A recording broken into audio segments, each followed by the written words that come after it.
மாண்பு சிறுபான்மைத்துறை அமைச்சர். மாண்புமிகு பேரவைத் தலைவர் அவர்களே, இந்த காவிரி பிரச்சனை சொன்னாலே சட்டசபையிலும் சரி வெளியிலும் சரி எதிர்கட்சி ஆளுங்கட்சிக்குள்ள பல வகையில் வாக்குவாதங்கள் போய்கிட்டு இருக்கு. இந்த காவிரி பிரச்சனை இப்போ சொல்கிற மாதிரி 50 வருஷம்லாம் இல்லை, 12ஆம் நூற்றாண்டிலே 2ஆம் ராஜராஜன் காலத்திலையும் 1ஆம் நரசிம்மன் காலத்தில் ஆரம்பித்த தகராறு. அதுக்கு பிறகு 1807, 1892, 1924, அதுக்கு பிறகு நடுவர்மன்ற இடைக்கால தீர்ப்பு, நடுவர்மன்ற இறுதி தீர்ப்பு, உச்சநீதிமன்ற இறுதி தீர்ப்பு, இத்தனை தீர்ப்புலையும் சுதந்திரத்திற்கு முன்னாடியும் சரி சுதந்திரத்துக்கு பின்னும் சரி கர்நாடக அரசு ஒரு தடவை கூட கேட்டதில்லை. அதை எதிர்த்து போராடுறது ஒற்றை குரலாக போராடணுங்கிறது நம்ம அனைவரோட கோரிக்கை.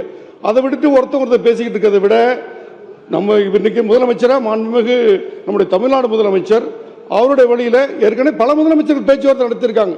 ஜேஎச் பாட்டீலோட பேச்சுவார்த்தை நடத்திருக்காங்க, சீதாராமையோட முதலமைச்சர் பேச்சுவார்த்தை நடத்திருக்காங்க. அந்த அடிப்படையில் நம்ம ஒரு இது எடுக்கிறோம். அது அனைத்து உறுப்பினரும் ஒத்துழைப்பு கொடுத்து அங்கங்கே குற்றச்சாட்டு சொல்லாமல் அந்த காவேரிக்கு ஒரு டெல்டா காரணம் சொல்கிறேன், அங்கே இருக்கக்கூடிய மக்கள் பாதிக்காத வைக்கு இந்த 800 வருஷ போராட்டத்தை முடிவு கொண்டு வரதான் ஒரு சரியான தீர்வாக இருக்கும். மாண்பு உறுப்பினர்கள் உட்காருங்க. மாண்பு பேரவை உறுப்பினர்களுக்கு இந்த விவாதத்தை இத்தோடு நான் முடிவு கொண்டு வர விரும்புகிறேன். ஏன்னா இது ஒரு சென்சிட்டிவ் இஷ்யூ. நீண்ட நெடுங்காலமாக நம்முடைய அவையை பொறுத்தவரைக்கும் நான் என்ன பார்க்கிறேன் என்றால் 80ஆம் ஆண்டிலிருந்து 24 நீங்கள் தப்பு பண்ணீங்க, அதுக்கு பிற்பாடு இப்படி நடந்தது, அப்புறம் அரசு இதழில் வெளியிடுவதற்காக புரட்சி தலைவர் அம்மா அவர் எடுத்துக்கொண்ட முயற்சி விவசாயிகளுடைய பாராட்டத்தை பெற்றது. நீங்கள் உங்களை பாராட்டல. நான் கேட்கிறேன், கர்நாடக மாநிலத்தில் ஒரு ஒருமித்த கருத்தோடு எல்லா கட்சிகளும் அங்கே ஒவ்வொரு கட்சியும் குற்றஞ்சாட்டி இதுவரை சட்டப்பேரவையில் குற்றஞ்சாட்டி நான் ஒன்றும் பார்க்கவில்லை. எனவே இந்த பிரச்சனையை இத்துடன் முடித்துவிட்டு எத்தனை ஆண்டு காலம் ஆகியிருந்தாலும் அந்தந்த காலகட்டத்தில் அந்தந்த அரசுகள் தங்களால் இயன்றதை செய்திருக்கின்றார் என்று 2 பக்கம் பதிவு செய்து விட்டோம். அவர்களும் பதிவு செய்து நீங்களும் பதிவு செய்து விட்டீர்கள்.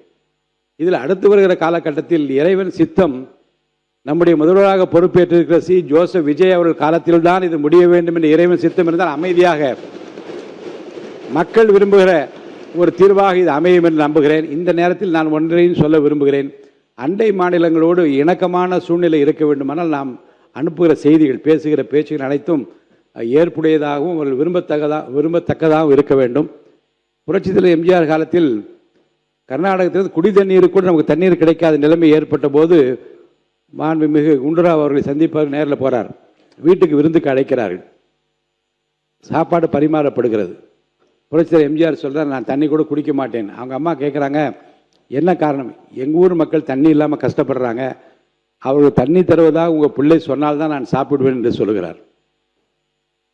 அவங்க முதலமைச்சர் சொல்கிறார், அது பிரச்சனை அல்ல, நான் உடனே பேசி தீர்த்து கொள்ளலாம், நீங்கள் சாப்பிடுங்கள் என்று சொல்லி பேச்சுவார்த்தை உடன்பாடு ஏற்பட்டு குடிநீருக்காக திறந்து விடுவது என்ற முடிவு அப்போது எடுக்கப்படும். அதே போன்றுதான் கிருஷ்ணா நதி நீர் கிடைக்காது கண்டலேர் அணையிலே வர வேண்டும் என்று வந்தபோது பேச்சுவார்த்தைக்கு போன அன்றைக்கு முதலமைச்சராக இருந்த புரட்சித் தலைவர் எம்ஜிஆர் அவர் கண்டலேர் அணையில் தண்ணீர் வர வேண்டும் என்று என்டி ராமராவ் அவர்கள் முதலமைச்சராக இருந்தபோது பேச்சுவார்த்தை நடத்த போனார்.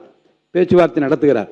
பேச்சுவார்த்தை முடிந்த உடனே அணை திறக்கப்பட்டு கண்டலேருக்கு தண்ணீர் வந்து கொண்டிருக்கின்ற செய்தி அங்கே வருகிறது.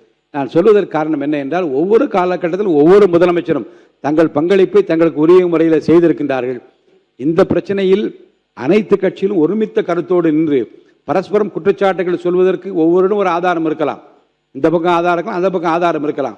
ஆனால் ஒருமித்த கருத்தோடு செயல்பட்டு ஒட்டுமொத்தமாக தமிழ்நாட்டுக்கு காவிரி கிடைக்க வேண்டிய அந்த உரிமைக்குரிய சட்டம் சொல்லியிருக்கிற, உச்சநீதிமன்றம் சொல்லியிருக்கிற அந்த தீர்ப்பின்படியும் ஆணையம் சொல்லியிருக்கிற தீர்ப்பின்படியும் அதை வலியுறுத்தி பெற வேண்டிய அந்த ஒற்றுமை உணர்வை இந்த சபை வெளிக்கொணர வேண்டும். அந்த வகையில் இந்த பிரச்சனை இத்துடன் விவாதத்தை முடிவு கொண்டு வருகின்றேன். ஒரே ஒரு வார்த்தை மட்டும் அவைக்குள் நீக்கப்படுகிறது. அநாகரிகம் என்ற ஒரு வார்த்தை மட்டும் நீக்கப்படும், மற்ற பிரச்சனைகள் எல்லாம் அதில் இருக்கட்டும்.